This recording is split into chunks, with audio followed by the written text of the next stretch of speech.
వారిని ఆనందింపజేసేదను, నా ప్రార్థనా మందిరంలో వారిని ఆనందింపజేసేదని ఉంది కదా. వారిని అంటే ఎవరినో ఇప్పుడు అర్థమైందా? నా మందిరంలో నేను మిమ్మల్ని ఆనందింపజేస్తాను. కానీ మీరేం చేయాలంటే, నేను నియమించిన విశ్రాంతి దినమును అపవిత్రపరచకుండా దానిని అనుసరించుము. మేము ఆశ్చర్యపోయాం, వీళ్ళు ఇంత నిజాయితీగా, ఇంత చాలా అంటే దగ్గరికి వస్తే ఇలా మాట్లాడుతున్నారు, బయట వీరి గురించి చాలా చెడ్డగా వినిపిస్తోంది అని.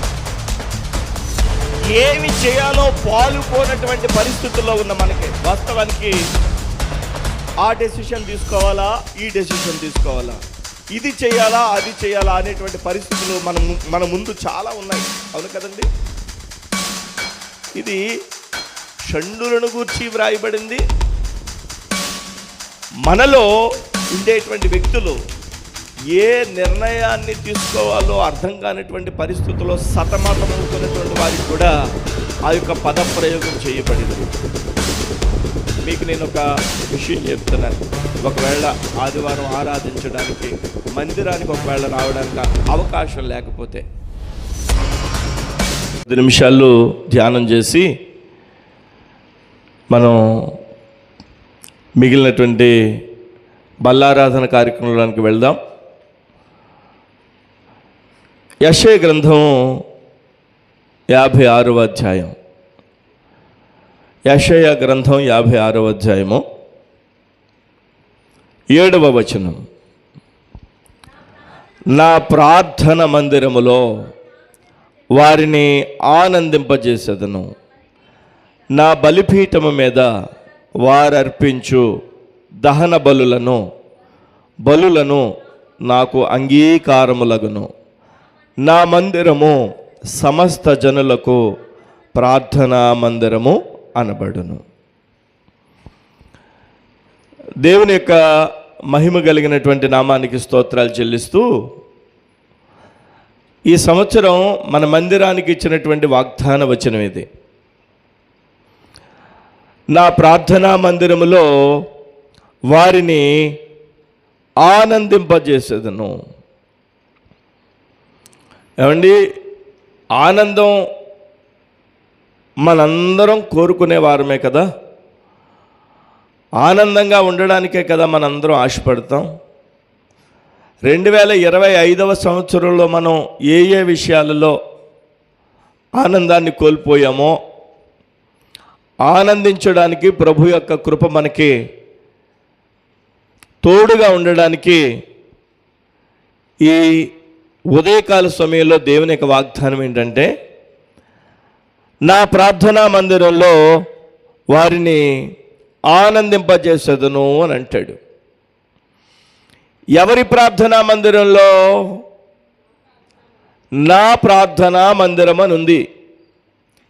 56వ అధ్యాయం 1వ వచనం చూస్తే యెహోవా ఇలాగూ సెలవిచ్చుచున్నాడు, నా ప్రార్థనా మందిరము అనంటే ఇప్పుడు ఎవరిదన్నమాట? దేవుడైనటువంటి యెహోవా ప్రార్థనా మందిరము.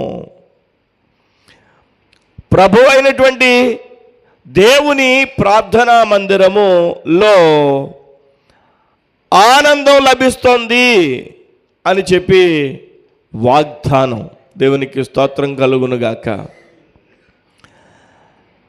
నా ప్రార్థనా మందిరంలో వారిని ఆనందింపజేసేదను, నా బలిపీఠము మీద వారర్పించు దహన బలులను నాకు అంగీకారములగును.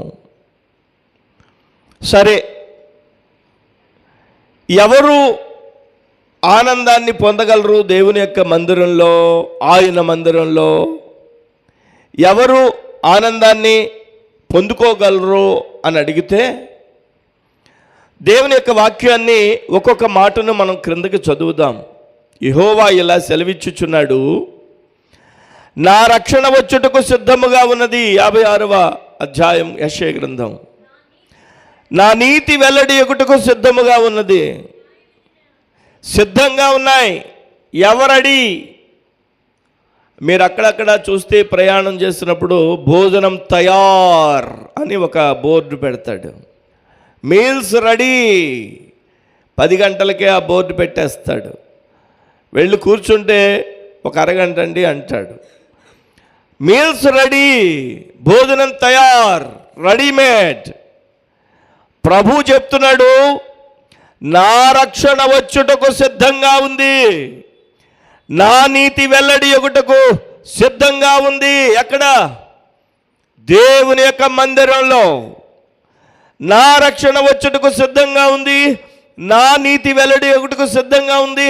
నేను మీకు ఇవ్వాలనుకున్నటువంటి రక్షణ, నేను మీకు ఇవ్వాలనుకున్నటువంటి విశ్వాసము ద్వారా వచ్చే నీతి సిద్ధంగా ఉంది.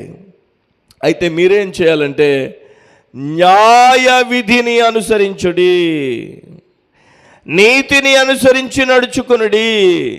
న్యాయ విధిని, నీతిని అనుసరించి నడుచుకోవడం. న్యాయ విధి ఎక్కడ ఉందంటే న్యాయస్థుడైనటువంటి ప్రభువు దగ్గర ఉంది. దేవునికి స్తోత్రం కలుగును గాక. మన ప్రభు ఎవరో తెలుసా? న్యాయస్థుడు, న్యాయమూర్తి. ఆయన అంటాడు మీకు నేను ఉత్తరవాదిగా ఉంటానంటాడు. ఉత్తరవాది అంటే ఏంటో తెలుసా? ఉత్తరవాది అంటే ఏంటో తెలుసా? లాయర్. ఏ లాయర్? మనం పెట్టుకునేటువంటి లాయర్ని ఉత్తరవాది అంటారు. ప్రతివాది అని ఇంకొకడు ఉంటాడు. ఆ లాయర్ గారేమో అవతల పక్షాన వాదిస్తాడు. ఉత్తరవాది ఏమో మన పక్షంగా వాదిస్తాడు, ఆయనను ఉత్తరవాది అంటారు. పీపీ అంటారు, పబ్లిక్ ప్రాసిక్యూటర్ అంటే అవతల పక్షంగా వాదిస్తాడు. ఇప్పుడు ప్రభు అయిన యేసయ్య అంటున్నాడు, మీ పక్షముగా నేను న్యాయము తీర్చడానికి మీరు అనుభవించాల్సిన శిక్ష సిలువలో నేను అనుభవించాను కాబట్టి మీ పక్షముగా నేను న్యాయము తీరుస్తాను అని అంటున్నాడు. వాస్తవానికి మనమైతే పరలోకాన్ని పొందడానికి 1% అంటే 1% కూడా అవకాశం లేదు. 0.001% కూడా మనకు అవకాశం లేదు పరలోకం పొందడానికి. కానీ యేసుక్రీస్తు అనబడినటువంటి కృపామయుని ద్వారా మాత్రమే మనకు అవకాశం లభించింది. అందుకే అంటాడు, నా రక్షణ సిద్ధంగా ఉంది, నా నీతి వెల్లడియుటకు సిద్ధంగా ఉంది. మీరేం చేస్తారంటే న్యాయ విధిని అనుసరించుడి, నీతిని అనుసరించుడి. నేను నియమించిన విశ్రాంతి దినమును అపవిత్రపరచకుండా దాన్ని అనుసరించండి. నా మందిరంలో మీకు నేను మీకు నేను రక్షణను ఇస్తున్నాను. మిమ్మల్ని నేను నా మందిరంలో ఆనందింపజేస్తాను. మీరు చేయాల్సింది ఏంటంటే చెప్పండి, నేను నియమించిన విశ్రాంతి దినమును అపవిత్రపరచవద్దు.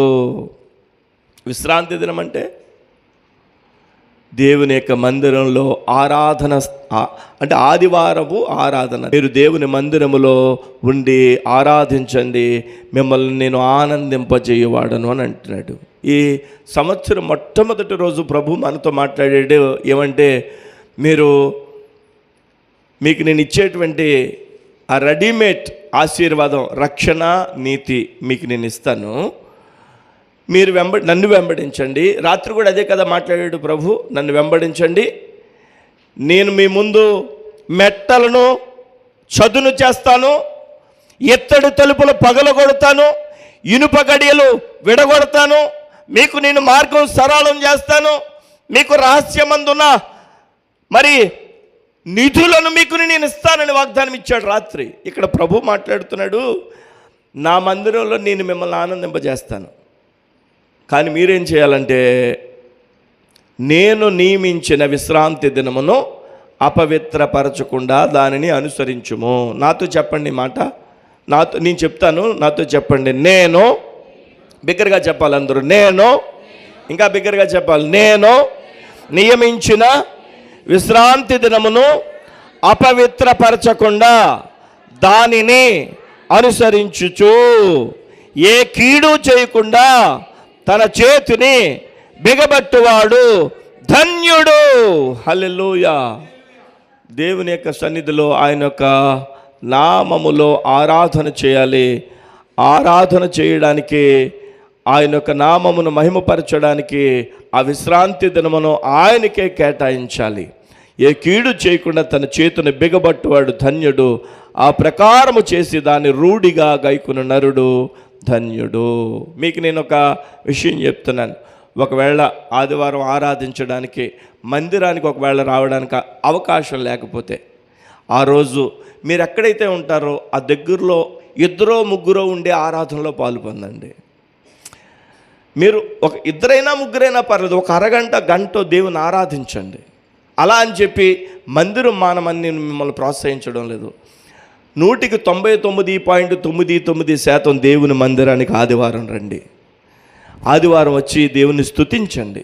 ఒకవేళ అవకాశం లేకపోతే మీరు ఏ ఊరిలో ఉంటారో ఆ ఊరిలో ఒక అరగంట 2-3 కలుపుకొని అక్కడ దేవుణ్ణి స్తుతించి ఆరాధించండి. దేవునికి స్తోత్రం కలుగునుగాక. అది దేవుని యొక్క ఆజ్ఞ కాబట్టి నేను దేవుని యొక్క సేవకునిగా చెప్పాలి. ఇంకా అంటాడు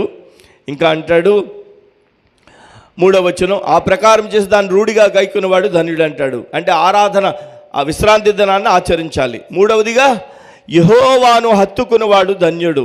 నిశ్చయముగా యెహోవా తన జనులలో నుండి నన్ను వెలివేయునని అనుకునవద్దు. షండు నేను ఎండిన చెట్టని అనుకునవద్దు. షండు అంటే ఎవరంటే హిజ్రాని షండు అంటాడు. అంటే అటు ఇటు కాని స్థితి.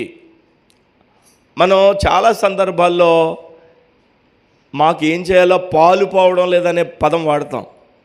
అది చేయాలా ఇది చేయాలా, దాన్నే షండుగా ఉండేటువంటి అనుభవం. నువ్వు అది చేయాలో ఇది చేయాలో అర్థం కాదు, నువ్వు ఒక డెసిషన్ తీసుకోలేకపోతున్నావు. అలాంటి పరిస్థితుల్లో అలాంటి స్థితిలో ప్రభు అంటున్నాడు షండు నేను ఎండిన చెట్టునని అనుకోవద్దు. నేను నియమించిన విశ్రాంతి దినములను ఆచరించుచు నాకిష్టమైన వాటిని కోరుకునుచు నా నిబంధనను ఆధారము చేసుకునుచున్న షండులను గూర్చి యెహోవా ఎలా సెలవిచ్చుచున్నాడు. ఇదిగో నీ ముందు ఏ నిర్ణయం తీసుకోవాలో అర్థం కాని పరిస్థితుల్లో ఉన్న నీకు నేను ఒక మాట చెప్తున్నాను. నువ్వు విశ్రాంతి దినాన్ని మాత్రం పాటించకుండా ఉండొద్దు. విశ్రాంతి దినాన్ని పాటించు. నేను నీకేం చేస్తానంటే నా నిబంధనను ఆధారం చేసుకున్న షండులను గురించి యెహోవా ఇలా సెలవిస్తున్నాడు. చూడండి 5వ వచనం, నా ఇంటను నా ప్రకారములోను ఒక భాగమును వారికి ఇచ్చేదను. హల్లెలూయా. నా ఇంటను నా ప్రాకారములోను ఒక భాగమును వారికి ఇచ్చేదను. అంటే దాని అర్థం ఏంటంటే పరసంబంధమైనటువంటి ఆశీర్వాదం మీకు లభిస్తుంది. ఆమేన్, హల్లెలూయా. ఇది షండులను గూర్చి వ్రాయబడింది. మనలో ఉండేటువంటి వ్యక్తులు ఏ నిర్ణయాన్ని తీసుకోవాలో అర్థం కానిటువంటి పరిస్థితుల్లో సతమతమవుతున్నటువంటి వారికి కూడా ఆ యొక్క పదప్రయోగం చేయబడింది. దేవునికి మహిమ కలుగునుగాక. ఇక్కడ అంటాడు నేను నియమించిన విశ్రాంతి దినములను అనుసరించుచు నాకిష్టమైన వాటిని కోరుకునుచు నా నిబంధనను ఆధారం చేసుకునుచు ఉన్న షండులను గూర్చి యెహోవా ఇలా సెలవిచ్చున్నాడు. నా ఇంటను నా ప్రాకారంలోనూ ఒక భాగం వారికి ఇచ్చేదను. కొడుకులు కూతుళ్ళు అని అనిపించుకున్నట కంటే శ్రేష్టమైన పేరు వారికి పెట్టుచున్నాను. దేవునికి స్తోత్రం కలుగునుగాక. చూడండి, నేను క్రిస్మస్కి ఒక 4 సంవత్సరాల క్రితం రాజమండ్రిలో ఉన్న హిజ్రాలు అందరూ కలిపి క్రిస్మస్ పెట్టారు. రాజమండ్రి సిటీలో హిజ్రా అంటే ఎవరో తెలియదు కదా మీకు. ఇలా అంటారు కదా, డబ్బులు అడుగుతారు, ఇలా కొడతారు, అవునా? హిజ్రాలంతా కలిపి క్రిస్మస్ పెట్టారు. ఆ క్రిస్మస్కి అయ్యా మీరు వచ్చి వాక్యం చెప్పాలండి అని నాకు చెప్పారు. నేను ఇప్పుడు వెళ్ళాలా వద్దా అని చెప్పి చాలా సంశయించుకుంటా సరే డేట్ అయితే ఇచ్చాను. ఇచ్చిన తర్వాత కొంతమంది అన్నారు, ఏమండి మీరు అక్కడికి వెళ్ళొద్దు, వెళ్ళిన తర్వాత వాళ్ళు రకరకాలుగా ఉంటారు, మీరు తీరా అంతమందిలోకి వెళ్ళిపోయిన తర్వాత మీరు ఏమైనా అయిపోవచ్చండి, చాలా జాగ్రత్త అని చెప్పి జాగ్రత్తలు చెప్పారు.